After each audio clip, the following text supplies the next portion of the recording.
اے ہائے دوستی لگانے میں کیا تیزی دکھاتا ہے میرا اللہ.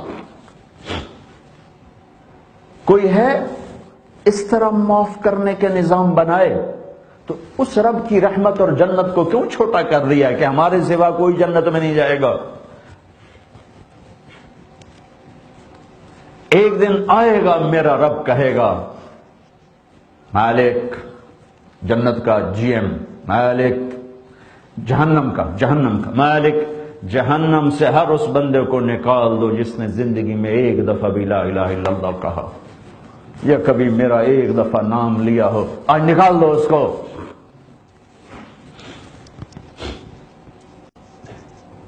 امتی بن کے رہو. اللہ کی رحمت بہت وسیع ہے. پھر وہ کیا کہتا ہے میرے بندہ اتنے گناہ کر کہ زمین سے اٹھا اور آسمان کی چھت کو لگا، پھر ایک دفعہ کہہ دے یا اللہ معاف کر، پھر میں سارے معاف کر دوں.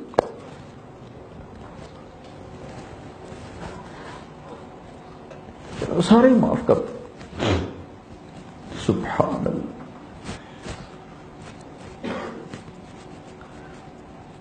اور ایک کتنی خوبصورت بات ہے. یہ راڈ ٹوٹ جائے 4-5 جگہ سے تو ہم اس کو ویلڈ کریں گے، پھر اس کو صاف کریں گے، پینٹ کر دیں گے. لیکن جب آپ ایسے کر کے دیکھیں گے تو آپ کو جوڑ نظر آئے گا. یہ جوڑ ہے، یہ جوڑ ہے.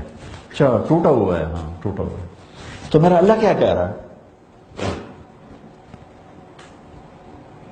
ان استقالنی اقلت لہ. میرا بندہ اپنے توبہ کا برتن سنبھال کے رکھ. ٹوٹ جائے تو گھبرانا نہیں، آ جانا جوڑ دوں گا. پھر ٹوٹ جائے پھر نا امید رہنا، آ جانا پھر جوڑ دوں گا. پھر ٹوٹ جائے تو تمہیں لوگ کہیں گے تو پکا دوزخی ہے، ڈرنا نہیں، پھر میرے پاس آنا، میں پھر تیری توبہ قبول کر کے پھر جوڑ دوں گا. پھر ٹوٹ جائے پھر لوگ کہیں گے تو بے غیرت ہے، ادھر توبہ کرتا ہے ادھر توڑ دے، تو پھر آ جانا.